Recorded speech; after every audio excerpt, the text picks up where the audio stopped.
Vous êtes sur France 24, c'est l'heure du Journal de l'Afrique. Soyez les bienvenus. À la une, au Mali, une semaine après les multiples attaques terroristes qui ont frappé plusieurs villes du pays, la justice militaire annonce avoir ouvert une enquête.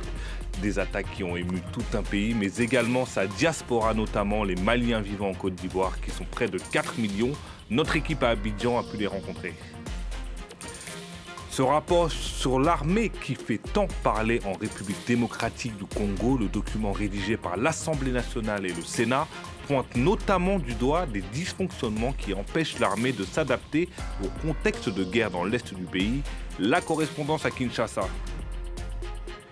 Enfin, on vous emmènera au FEMUA qui se poursuit à Abidjan. On reviendra sur les concerts enflammés de Youssou N'Dour, Mayway et Fatoumata Diawara vendredi soir. Et au programme de ce samedi soir, Black M, Didi B ou encore Roselyne Layo, rien que ça, à suivre en fin d'édition. Et on ouvre ce journal au Mali où la justice militaire a annoncé avoir ouvert une enquête à la suite des attaques terroristes survenues le 25 avril ayant visé plusieurs positions de l'armée malienne, y compris Bamako et Kati. Écoutez les précisions de notre correspondant régional Serge Daniel. C'est le procureur de la République près du tribunal militaire de Bamako qui a sorti un communiqué.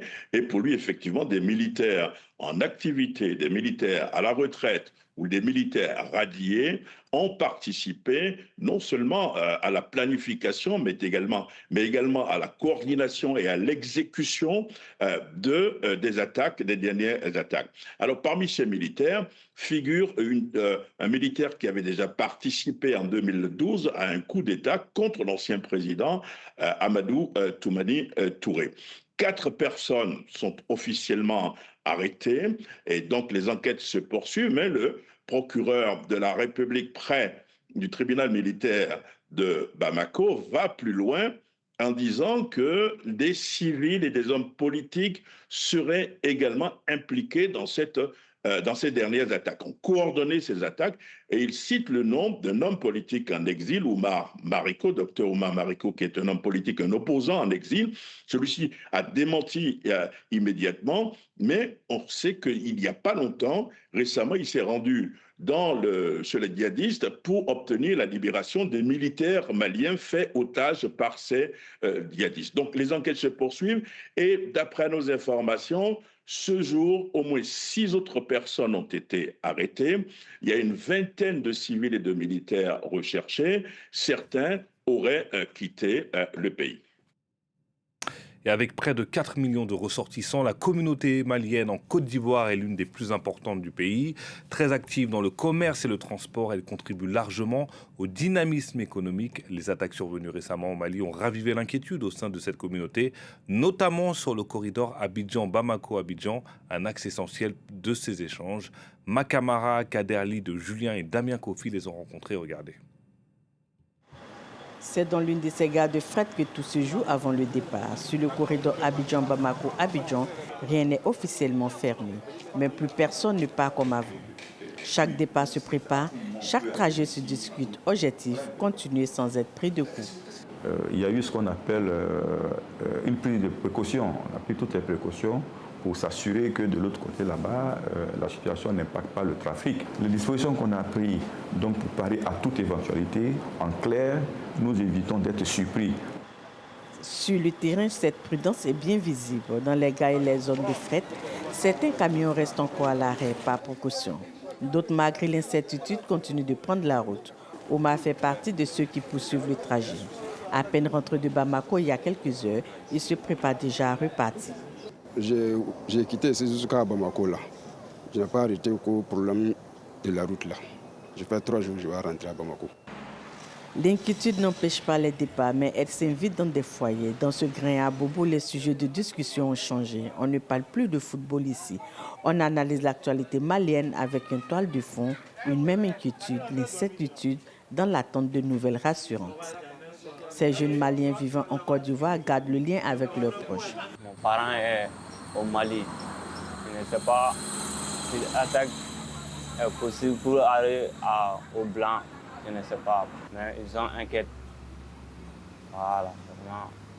Ça m'inquiète aussi, vraiment.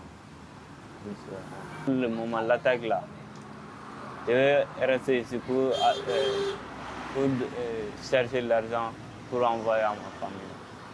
Malgré le contexte, le corridor Abidjan-Bamako-Abidjan reste actif. Chaque jour, plusieurs dizaines de cars et de camions transportant plusieurs personnes et marchandises empruntent ce taxe avec une organisation et une prudence renforcées depuis le début de la crise. On s'arrête en République démocratique du Congo et ce rapport sur l'état de l'armée congolaise engagée dans une guerre dans l'est du pays, un rapport de la Commission défense et sécurité de l'Assemblée nationale qui fait suite aux auditions de plusieurs ministres en 2025 et dresse un constat alarmant des FARDC. Les précisions d'Aurélie Bazara-Kibongola à Kinshasa. Dans l'est du pays, les militaires font face à une guerre de haute intensité. C'est ce que confirme le rapport de la Commission défense et sécurité de l'Assemblée nationale que nous avons pu consulter. Mais voilà, l'armée congolaise est minée par des dysfonctionnements qui l'empêchent de s'adapter au contexte de guerre, comme un manque de patriotisme, une faible motivation des troupes et une fragilité dans son commandement. Le rapport pointe également des problèmes d'approvisionnement des troupes sur le terrain et la faiblesse de leur technologie de communication. Alors qu'en face, l'armée rwandaise qui appuie les rebelles de la FCM 23 possède du matériel de pointe et arrive à intercepter les messages de l'armée congolaise. Le rapport pose aussi la question des effectifs militaires.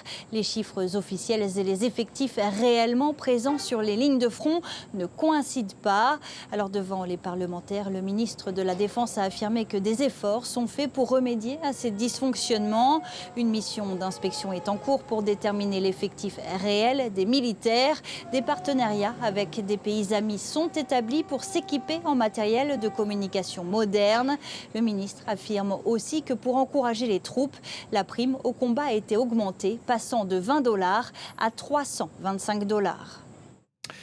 On connaît les dates de la prochaine Coupe d'Afrique des Nations de football qui aura lieu au Kenya, en Ouganda et en Tanzanie. La CAF a annoncé ce samedi que le tournoi se déroulera du 19 juin au 17 juillet 2027. Cette édition de la CAN, la première organisée par 3 pays, marque le retour de la compétition en Afrique de l'Est pour la première fois depuis l'édition de 1976. C'était en Éthiopie. Parcourir une partie de l'Afrique en vélo pour promouvoir la paix en République démocratique du Congo, c'est le pari du cycliste congolais Miguel Masai Sai en juin dernier. Il avait rallié Goma au Cap en Afrique du Sud, cette fois-ci Cap au Nord pour le jeune athlète qui se rend à Rabat pour un long périple de 14 000 km. Des images commentées par Nicolas Chamontin. Soutenu par des motards, Miguel Masai Sai s'élance de Goma. Sur son vélo et son maillot, le cycliste arbore fièrement le bleu ciel, le rouge et le jaune, les couleurs de son pays, la République démocratique du Congo, qu'il s'apprête à représenter tout au long de son périple. Ce qui nous motive, c'est la souffrance et la guerre que nous vivons chez nous. Mais cette guerre, ces conflits, m'a donné de la force pour continuer, montrer qu'au Congo, ce n'est pas seulement la guerre. Nous aussi, nous sommes capables de faire de grandes choses malgré les conflits. Le voyage de Miguel va l'emmener dans pas moins de 17 pays, Zambie, Angola, Nigeria, Côte d'Ivoire, avant l'arrivée prévue à Rabat, au Maroc. Au total, le cycliste va parcourir plus de 14 000 km en documentant son aventure sur les réseaux sociaux. Il y a encore la pluie qui frappe fort aujourd'hui. On n'abandonne pas. Parce qu'un Congolais, ce n'est pas quelqu'un qui abandonne. Une performance sportive porteuse d'un message de paix. Le jeune athlète a fait sa première escale au Rwanda, un pays accusé par l'ONU de soutenir le M23, un mouvement rebelle qui mène un conflit contre l'armée dans l'est de la RDC. Miguel Masai Sai réclame la fin de la guerre et veut montrer une autre image de son pays. Entre mai et août dernier, il avait déjà accompli un voyage similaire entre Goma et le Cap en Afrique du Sud.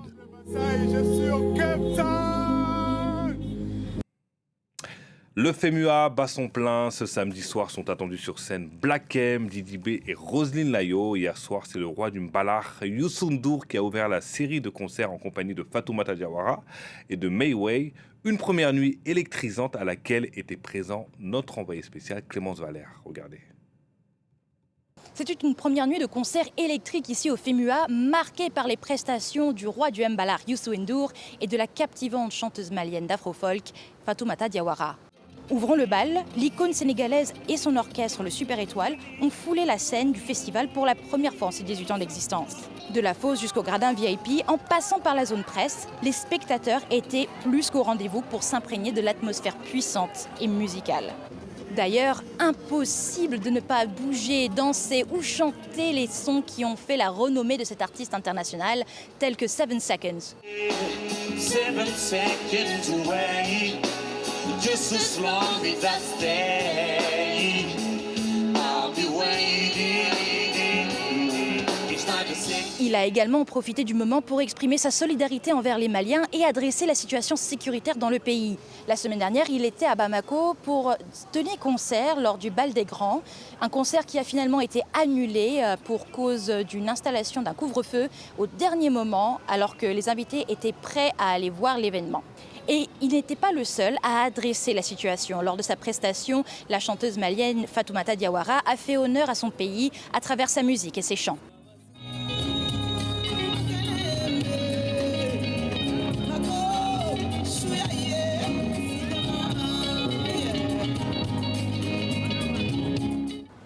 Accompagnée de sa guitare électrique et de ses musiciens, la chanteuse malienne a fait vibrer le public, captivé par sa passion et son sens du spectacle. Au milieu de sa performance, elle a délaissé la guitare pour des sifflets et un masque et s'est lancée dans une chorégraphie entraînante ponctuée de chants et de cris.